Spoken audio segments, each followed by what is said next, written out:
Legend of MP. Son of Prince, grandson of Truck, fearless competitor, tireless worker, winner. And while the seeds of all of this were planted long before I met him, the MP that I met was, in many ways, still a child. Now, I don't mean that as an insult. When he first walked into my office, he was only 19 years old. How many of you were fully formed adults at 19, huh? Shaq? I'm looking at you specifically, buddy.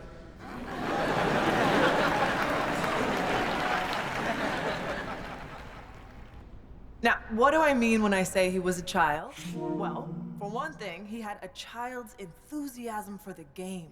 MP hung on my every word when we first met. Listened to everything I said like it was the most important thing he had ever heard. I mean, he really did listen. You know, he'd go out and execute something you talked about in a film session like he'd been working on it his entire life.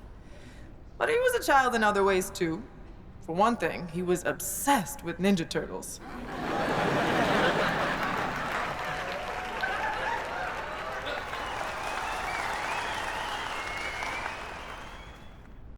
I'm serious. He had the figurines and everything.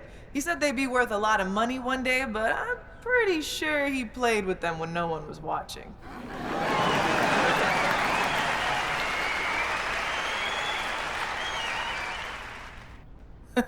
What I'm trying to say is that MP was himself, first and foremost, from day one in the league until the day he retired. And while he did a lot of growing up over the years, that boyish enthusiasm for the game never left him. It's what made him great. He never lost that passion for learning and growing and getting better. And I'm pretty sure he still has those Ninja Turtle figurines laying around somewhere. Now, you can't talk about MP without talking about his accomplishments on the court. So, let me talk about some of the most impressive. He is the league's all-time leader in three-point shots made.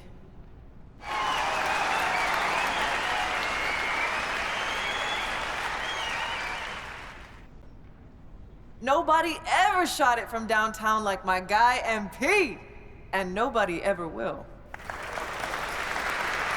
He holds the record for most points scored in a single season.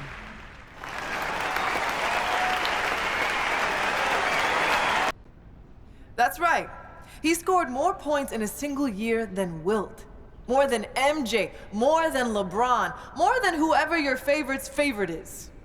MP was that dude. He holds the record for three-pointers made in a single season. Now, records are made to be broken, but it's gonna be a long time before we see someone that locked in for that long a period of time.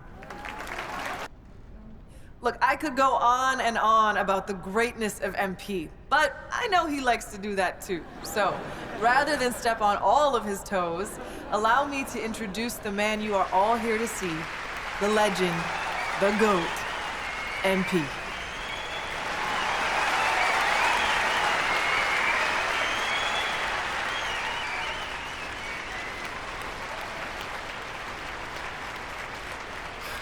Thank you so much. And thank you, Coach Warren, for that beautiful introduction. Some people might be wondering why you took a few shots at me in my extremely valuable collectibles, but anyone who knows you knows you're a master motivator. And anyone who knows me knows I rise to the occasion when I've been disrespected. So once again, thank you. Thank you from the bottom of my heart for helping me unlock the best version of me. Like Coach Warren just mentioned, people know my story by now. They know about my grandpa, the late, great Truck. They know about my father, Prince, and how he joined the league as a cocky kid, but left a champion. But what they might not know is that throughout my career, me and my dad would have these sprawling conversations late into the night, where we talk about the history of the game and my family's place in that history.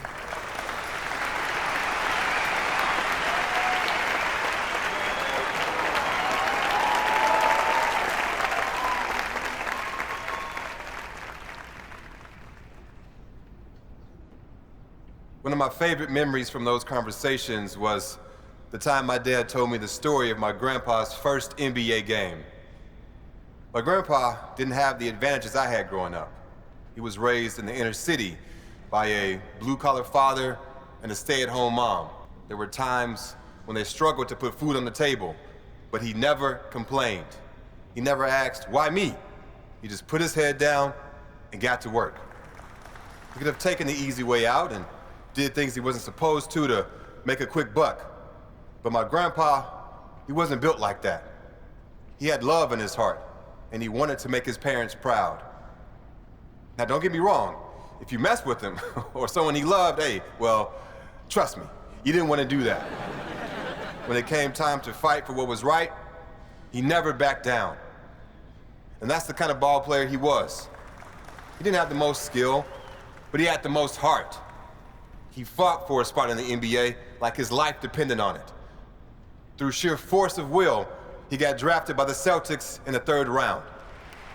He was sent to a minor league team to start his career, but he stayed ready. And it's a good thing that he did, because he only had 24 hours from the time he was called up to the time he had to guard Magic Johnson. And what did he do? He shut him down when everyone expected him to fall on his face. Nah, my grandpa, he rose to the occasion. I'll never forget the pride I saw on my father's face when he told me that story. He knew that if it wasn't for my grandpa's fierceness, loyalty, and unwavering belief in himself, neither of us would be where we are today. I love you, Grandpa. Thanks for everything.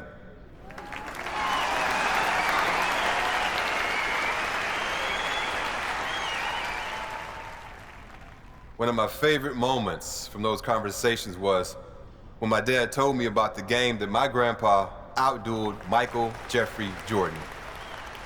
Everyone remembers Truck as a defensive force, a great locker room guy, a valuable veteran mentor who showed young guys the ropes. But what most people don't remember is that the man could hoop. Now, that wasn't his strength, but when he felt like the team needed it, he wasn't afraid to get into his bag. If you don't believe me, watch the game. For those who need a refresher, the Pistons lost their first 3 matchups with the Bulls that year, and Coach Daly was sick of it. So during the 4th game, when MJ went out for 11 of the Bulls' first 12 points, my grandpa got the call to come in and knock MJ around a little, bad boy style. But Grandpa had other plans. He knew that what the team needed that day was for someone to go toe-to-toe with his airness. And by the time the dust settled, defensive stalwart Truck had outdueled the great Michael Jordan. The thing that I love about that story is that it shows a side of my grandpa most people didn't get to see. He sacrificed for his family, and he was a really serious guy, but he loved life, and he loved the game of basketball.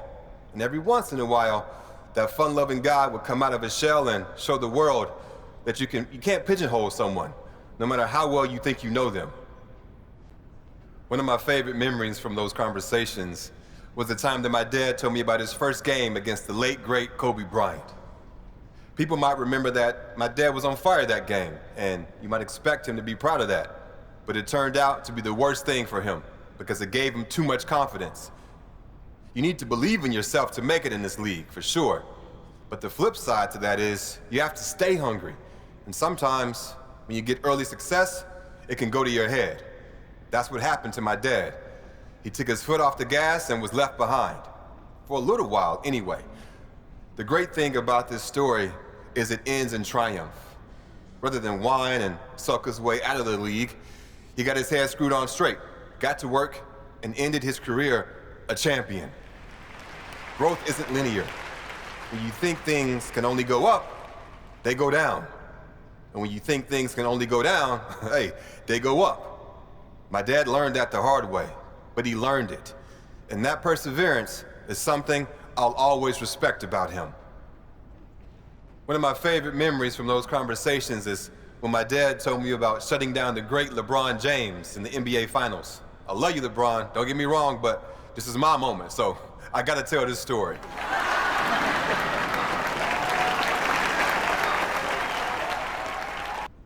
That's not always easy for someone like him.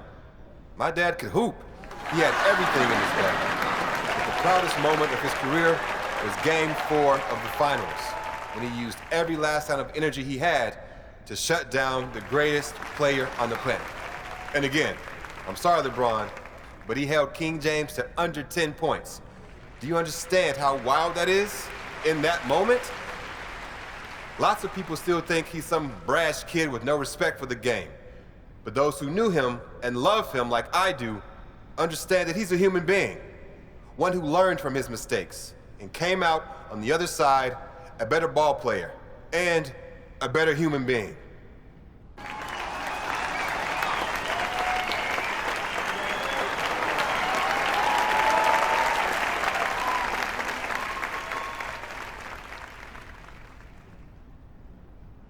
My family paved the way for me, and I had every advantage growing up. But once I got to the NBA, they couldn't play the games for me. And as a lot of you remember, my first game was the most hyped debut since LeBron James. All eyes were on me, and everyone expected me to be spectacular. So what did I do? I killed it, obviously. I'm sure you guys remember.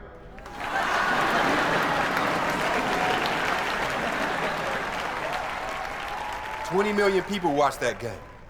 There's a reason I'm standing here right now, and it's not because I'm a great public speaker. It's because I delivered, time and time again. One of the most important things you can do if you want to have success is to set goals. And me, being who I am, I set some pretty lofty ones for my rookie season. I wanted to be the first player in NBA history to win Rookie of the Year, MVP, a championship, and Finals MVP. And I did it. People said I was crazy, but I knew I had the talent and the drive to do what had never been done before. It might sound cocky, but what's cocky when you can back it up? To me, that's just being honest.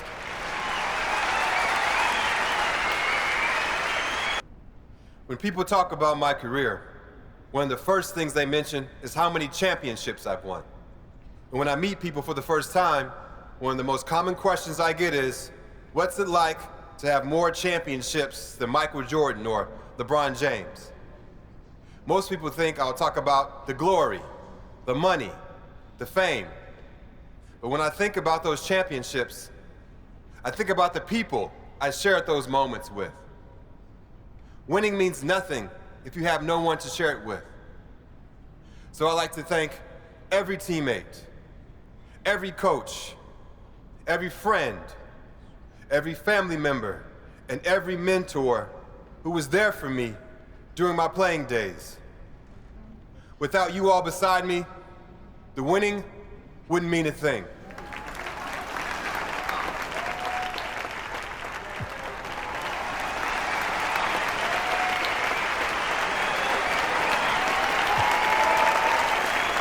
I don't want to take up too much of your time, but I do want to touch on this GOAT discussion that's been making the rounds after a couple of high-profile pundits have named me the best to ever do it.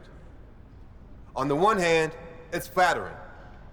When you work as hard as I do at something like this, of course, a part of you wants to be the greatest. But what a lot of people in my situation won't admit is that so much of what I've accomplished comes down to luck. Yes, I made the most of my situation. But if I'm 5'0", basketball is completely off the table for me.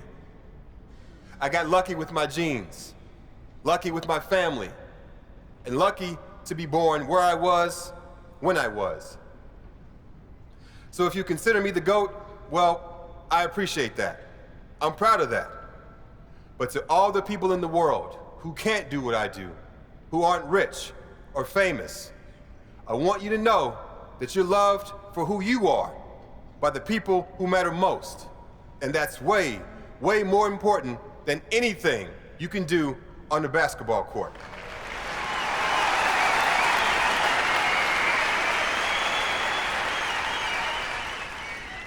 I love you all. I appreciate you all. And I thank you. Thank you for your time.